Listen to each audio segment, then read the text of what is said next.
साथियों आपके एग्जाम में अब केवल 7 दिनों का ही समय बचा हुआ है, इसलिए साथियों आप लोग अपने तैयारी को जांच लीजिए। इस क्लास में आप लोगों के लिए एक छोटा सा टेस्ट लेकर आए हैं। टोटल 35 क्वेश्चन है। इस 35 क्वेश्चन में अगर आप लोग 25 से 30 प्रश्न भी सही कर लेते हैं तो आपकी तैयारी बेहतर है। तो सेट का पहला क्वेश्चन देखिए, विश्व के साइकिल उत्पादक देशों में भारत को कौन सा स्थान प्राप्त है? चलिए क्वेश्चन नंबर 1 के लिए आप लोग आंसर बताइएगा। तो देखिए, विश्व के साइकिल उत्पादक देशों में भारत को दूसरा स्थान प्राप्त है। पहले स्थान पर कौन आता है? तो चाइना आता है। दूसरा क्वेश्चन देखिए, 2011 की जनगणना के अनुसार बिहार की साक्षरता दर कितनी है? इस क्वेश्चन पर आप लोग डबल ट्रिपल स्टार मार्क कर लीजिए। ये क्वेश्चन एग्जाम में हर बार पूछा जाता है। तो देखिए, 2011 की जनगणना के अनुसार बिहार की साक्षरता दर 61.8% है। तो यहाँ पर बी ऑप्शन आपका सही है। अगला क्वेश्चन, सुनामी का कारण क्या है? तो साथियों सुनामी का कारण क्या है? तो समुद्र के भीतर भूकंप। यहाँ पर सी वाला ऑप्शन राइट है। अच्छा, सुनामी का देश किसे कहा जाता है? तो याद रखिएगा जापान को। अगला क्वेश्चन, भूकंप के समय मलबे में दबे व्यक्ति का पता लगाने में कौन सबसे अधिक सहायक होता है? तो सबसे अधिक सहायक प्रशिक्षित कुत्ता होता है। ठीक है, प्रशिक्षित कुत्ता। आगे देखिए, 1917 में जारशाही के पतन की घटना को क्या कहते हैं? एक भी प्रश्न को छोड़ना नहीं है और आप लोग डेली क्लास कीजिए। क्लास का समय डेली दोपहर 3 बजे और रात 8 बजे से है। ये आपको एक्स्ट्रा क्लास दे रहे हैं। तो साथियों 1917 में जारशाही के पतन की घटना को क्या बोलते हैं? तो अक्टूबर की क्रांति कहते हैं। अक्टूबर की क्रांति। अगला क्वेश्चन, रूस में नई आर्थिक नीति लागू करने का श्रेय किसे दिया जाता है? तो इसका सही जवाब है लेनिन को दिया जाता है। किसे? लेनिन को। अगला क्वेश्चन, चतुर्थ वर्षीय योजना कब लागू की गई? और दोपहर 3 बजे रात 8 बजे जो आपको क्लास दिया जाता है, फुल लेंथ प्रैक्टिस सेट होता है। उसमें आपको स्पेशल बिहार जी के करंट अफेयर्स हर क्वेश्चन देखने को मिलेगा। तो चतुर्थ वर्षीय योजना जो लागू किया गया था 1936 में। अगला क्वेश्चन, प्रिंसटन का युद्ध कहाँ पर हुआ था? तो अमेरिका के स्वतंत्रता संग्राम के दौरान लड़ा गया था प्रिंसटन का युद्ध, और ये न्यू जर्सी में हुआ था। कहाँ पर? न्यू जर्सी में। आगे देखिए, द्वितीय विश्व युद्ध में परमाणु बम का किस देश ने प्रयोग किया था? बताइए। तो किस देश ने प्रयोग किया था? आप सभी को पता है, अमेरिका ने। किस पर किया था? तो जापान पर। अगला क्वेश्चन, इंग्लैंड में सबसे पहले कारखाने कब खुले थे?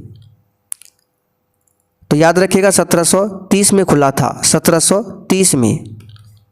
आगे बढ़ते हैं, किसने कुंवर सिंह की सेना को पूरी तरह पराजित किया था? एक एक क्वेश्चन एग्जाम के लिए इंपॉर्टेंट है। पूरा सेट को लगाइए और सेशन के लास्ट में बिल्कुल ईमानदारी पूर्वक कमेंट करके अपना अपना स्कोर देना है। तो इसका सही जवाब है विंसेंट आयरने। अगला क्वेश्चन देखिए, किसी वस्तु के उत्पादन के लिए किसी कंपनी द्वारा किया गया खर्च क्या कहलाता है?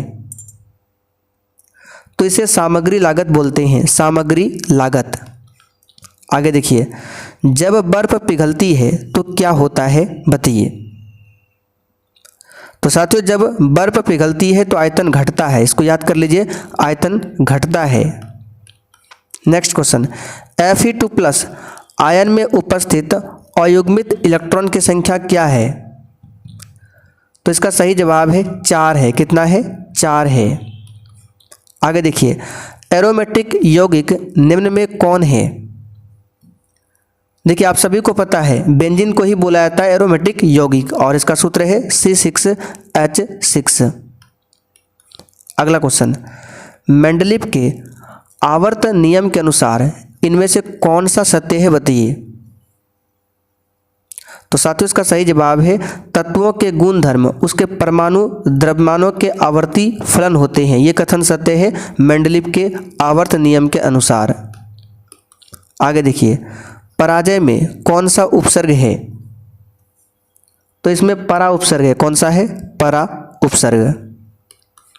आगे देखते हैं, कौन सा भारतीय जन आंदोलन महात्मा गांधी के प्रसिद्ध दांडी मार्च के साथ शुरू हुआ था?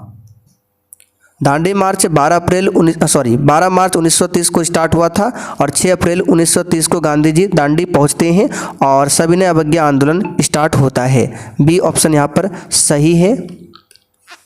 आगे देखिए, भारत की जनगणना 2011 के अनुसार बिहार में जनसंख्या घनत्व कितना दर्ज किया गया था? वेरी वेरी इंपॉर्टेंट क्वेश्चन है, स्टार मार्क कर लीजिए।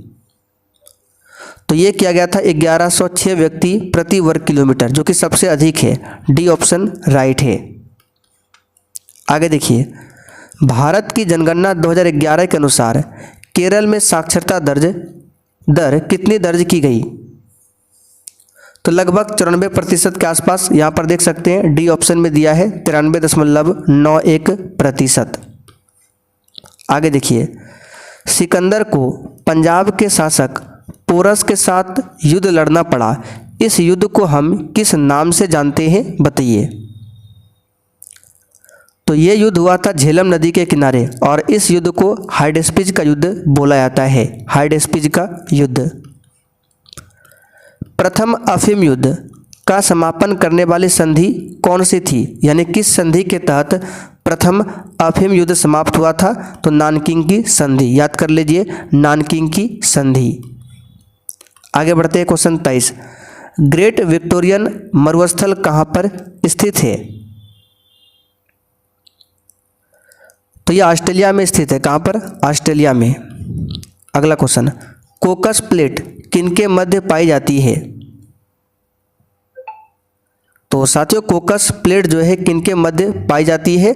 तो इसका सही जवाब हो जाएगा मध्य अमेरिका तथा प्रशांत प्लेट के बीच। यहाँ पर फर्स्ट ऑप्शन आपका राइट है। क्या हो जाएगा? मध्य अमेरिका और प्रशांत प्लेट। नेक्स्ट क्वेश्चन, कृष्णदेव राय ने अपनी अमर कृति अमुक्तमाल्यद को किस भाषा में लिखा? तो अमुक्तमाल्यद की रचना कृष्णदेव राय ने किया है तेलुगु भाषा में। किस भाषा में? तेलुगु भाषा में। बिहार में 1857 के विद्रोह का प्रमुख नेता कौन था? तो सिंपल सा क्वेश्चन है, वीर कुंवर सिंह।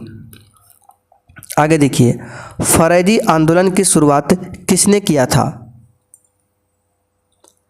तो साथियों, फरेजी आंदोलन की शुरुआत जो है ये किसने किया था? तो ये किया था, इसका सही जवाब हो जाएगा हाजी शरीयतुल्लाह ने। फर्स्ट ऑप्शन यहाँ पर आपका राइट है।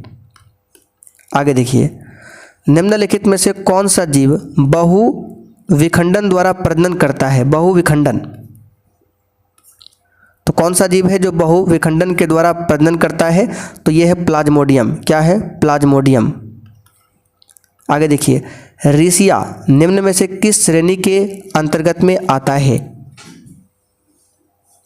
तो रिसिया जो है किस श्रेणी के अंतर्गत में आता है? ब्रायोफाइटा के अंतर्गत में। आगे देखिए, यौवन के समय लड़कों में दिखने वाला परिवर्तनों को कौन सा हार्मोन लाता है? तो यह है टेस्टोस्टेरोन हार्मोन। आगे देखिए, निम्न में से कौन सा औषधीय पौधा रक्तचाप के उपचार के लिए सबसे अच्छी औषधि यानी कि उपाय है? तो रक्तचाप के उपचार के लिए जो पौधा का इस्तेमाल होता है सर्पगंधा है। इसको याद कर लीजिए, सर्पगंधा। निम्नलिखित में से कौन सी भैंस की नस्ल संसार में सबसे अधिक दुग्ध उत्पादक है? तो ये भैंस में आता है मुर्रा। ठीक है, मुर्रा भैंस का नस्ल जो है सबसे अधिक दुग्ध उत्पादन करता है। डी ऑप्शन यहाँ पर आपका राइट है। मुर्रा नस्ल की भैंस जो है सबसे अधिक दूध का उत्पादन करती है ये। आगे देखिए, निम्नलिखित सागरों में से किसमें औसत लवणता सर्वाधिक है? तो मृत सागर में। ऑप्शन के हिसाब से मृत सागर। आगे देखिए, निम्नलिखित में से कौन सा महासागर पूर्व में उत्तरी अमेरिका और दक्षिणी अमेरिका महाद्वीप से घिरा हुआ है? तो यह है प्रशांत महासागर, जो कि सबसे बड़ा महासागर है। आखिरी क्वेश्चन, निम्नलिखित में से कौन सा पूर्वी घाट शिखर का उदाहरण है? यह तो प्रायद्वीपीय भारत में है, नीलगिरी की सबसे ऊंची चोटी है ठीक है। और अनाईमुड़ी जो है दक्षिण भारत की सबसे ऊंची चोटी है। गुरु शिखर अरावली की सबसे ऊंची चोटी है। तो बचा आपका कौन, महेंद्रगिरी। अच्छा, पूर्वी घाट की सबसे ऊंची चोटी पूछे तो जिंदगढ़ा, यहाँ पे नाम लिख देते हैं जिंदगढ़ा, ये पूर्वी घाट की सबसे ऊंची चोटी है। तो साथियों आज का सेट आपका कंप्लीट हुआ। अब आप लोग कमेंट करके बताइए आज आपने कितने क्वेश्चन इस सेट में सही किए हैं।